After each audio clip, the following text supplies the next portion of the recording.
Droga 2 chegou. Eu sou André Marcília, advogado constitucionalista, especialista em liberdade de expressão, e vou falar um pouco com vocês sobre isso, até porque essa matéria do Michael Shellenberger, do Eli Vieira e do Davi Agape contou com a minha participação, porque eu fui um dos especialistas entrevistados pela matéria, e posso dizer que uma repulsa imensa me tomou conta quando eu vi esse material.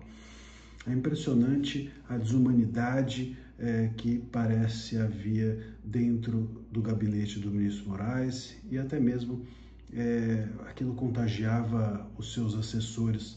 Parece que essa desumanidade não é só dele.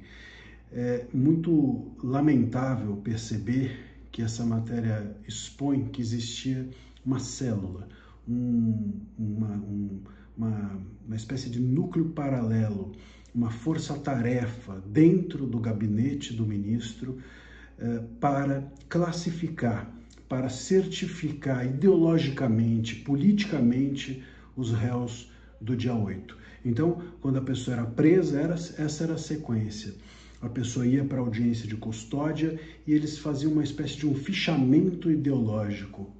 Em quem que a pessoa vasculhava ali nas redes sociais, via quem apoiava, em que evento foi, que tipo de fala teve, e faziam ali um fichamento ideológico, algo que, se você for buscar na história, você vai encontrar nos regimes mais autoritários e fascistas que já existiram. Você vai encontrar na Alemanha da Segunda Guerra a guetização, o carimbar ideológico, o carimbar de pessoas que são vistas como diferentes, na Itália fascista. Esse tipo de coisa estava nesses locais, mas nós tivemos, pelo visto, isso dentro do Brasil e dentro do judiciário e dentro da mais alta corte nossa, lamentavelmente. Então, o que acontecia era isso: a pessoa era fichada ideologicamente, politicamente, a depender da sua ideologia política, claramente a depender de se era bolsonarista, se era de direita, ela recebia ou não a prisão na audiência de custódia, era mantida ou não presa. Há relatos, e inclusive isso foi fartamente exposto na matéria, de inclusive assessores do ministro que chegaram a dizer às pessoas: cada um vai receber o que merece, ou seja, a prisão.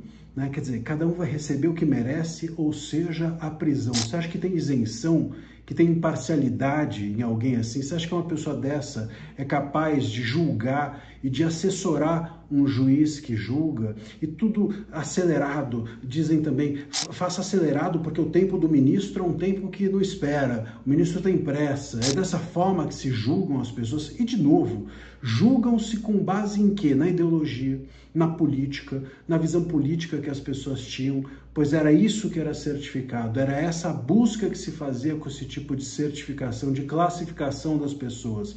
As pessoas eram espécies que mereciam ou não um julgamento justo, a depender da ideologia política que tinham. Isso, olha, é de uma baixeza, não apenas jurídica, mas também moral muito grande, lamentavelmente.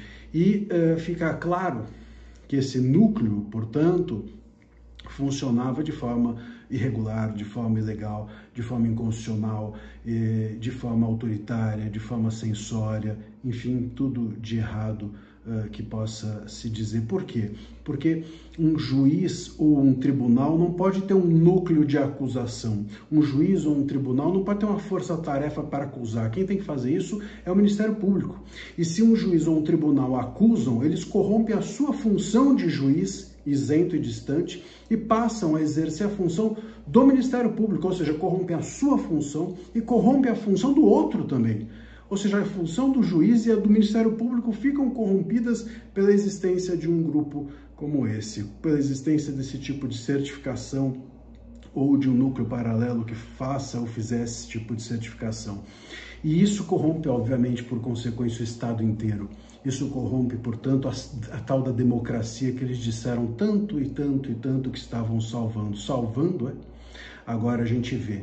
E eu fico estarrecido como, de alguma maneira, uma parte da mídia, como, de alguma maneira, uma parte bem significativa da advocacia faz vistas grossas a isso. Continuam repercutindo o discurso de que a democracia foi salva por esse tipo de atitude ou por esse tipo de pessoa, de autoridade pública.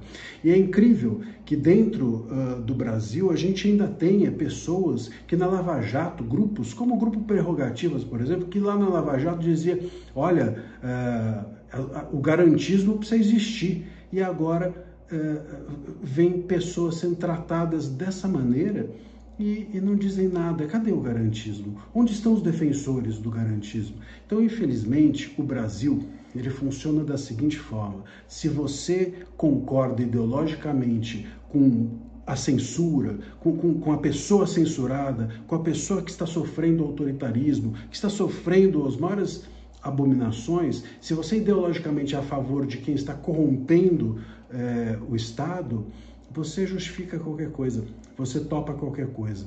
Dentro desse país não se defendem valores, infelizmente, ou pelo menos as pessoas que a gente tem visto por aí, quietas, acho que são assim. Não se defendem valores e sim interesses. Se interessa você o abuso, você bate palma para o abusador. Essas pessoas estão salvando a democracia? Dá para alguém ainda acreditar nisso? Acho difícil. Se você gostou desse conteúdo, curte, compartilha. Análises como essas são sempre feitas aqui no canal. Conte para os seus amigos e conte para os seus inimigos também, se você não gostou.